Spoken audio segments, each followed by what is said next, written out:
आज लोग कहते हैं कि लोग जो है ब्राह्मण किसी को शिक्षा नहीं देते थे, सिर्फ जो है कि नहीं अपने बच्चों तक ही शिक्षा को सीमित रखे थे।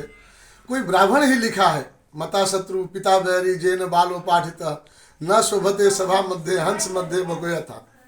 ये भी किसी ब्राह्मण ने ही लिखा है, किसी सनातन धर्म के जो है मतलब सहयोगी ही लिखा है कि वो माता जो है कि नहीं शत्रु है, पिता दुश्मन है, जो अपने बच्चे को जो है पाठशाला में नहीं भेजते हैं।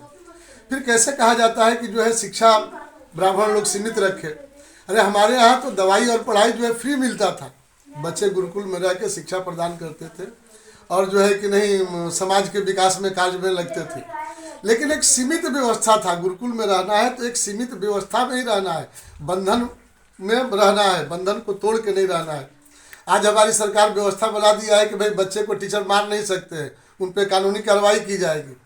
तो मारने की बात नहीं है, लेकिन बच्चे कम से कम गुरु का आदर करें, गुरु का वाणी को समझे, तभी वो ज्ञान पा सकते हैं।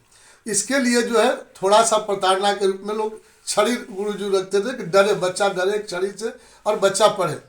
तो उसी प्रकार गुरुकुल की भी एक मर्यादा थी, एक व्यवस्था बनाई थी कि आपको इस बंधन में रहना है, आपको जो है कि नहीं पूर्ण वैष्णव बन के रहना है।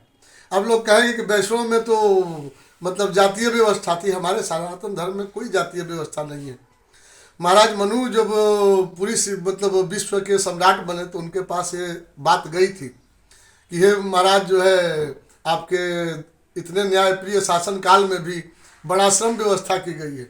महाराज मनु ने जो है सबको प्रिय वाक्य से समझाया कि ये शरीर जो है 4 वर्ण में बटा हुआ है और मनुष्य जो है अपने कर्मों के हिसाब से, अपने काम के हिसाब से 4 वर्ण में बांटे गए हैं।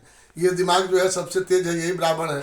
सीना हाथ जो है कि ये क्षत्रिय है, कमा के खाता भी है, अपनी रक्षा भी करता है, ये क्षत्रिय है। और पेट से पैर के ऊपर तक ये जो है वैश्य है, व्यापार करता है, लेन देन करता है। पैर जो है कि नहीं सिर्फ सेवा करता है, शूद्र है। वर्कर क्लास के, आज भी मजदूर को वर्कर कहते हैं, मजदूर कहते हैं, जो है लेबर कहते हैं, तो वो भाषा में शूद्र कहते थे। इसका मतलब जातीय तात्पर्य नहीं है, कर्म की तात्पर्य है, जो जैसा काम किया। महाराज मनु ने कहा कि आपके पास चारों शक्ति विद्यमान है और आप अपने कर्मों के द्वारा सर्वश्रेष्ठ स्थान को प्राप्त कर सकते हैं। तो कहीं आज किसी दूसरे धर्म की बात लोग नहीं करता है कि दूसरे धर्म में जातीय व्यवस्था क्यों है और कोई व्यवस्था क्यों है। मनुष्यता बनने की कोई बात नहीं है, एक सिर्फ सनातन धर्म में ही मनुष्य बनने की बात है।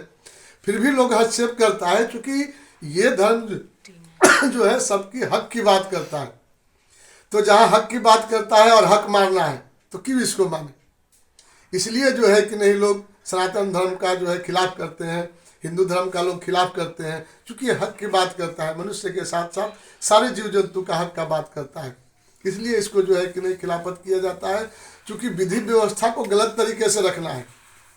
तो गलत तरीके से रखना है, सच्चाई के पास क्यों जाइएगा, सारे सच्चाई को कह दीजिए ब्राह्मणवाद है।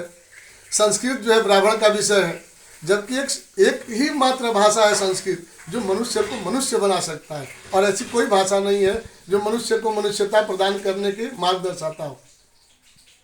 तो इस प्रकार सनातन धर्म जो है कहीं से देखेंगे, किसी एंगल में देखेंगे तो मनुष्य को सर्वोत्तम स्थान पर बैठाने का, मनुष्यता लाने का एक मार्ग है। जय भोलेनाथ।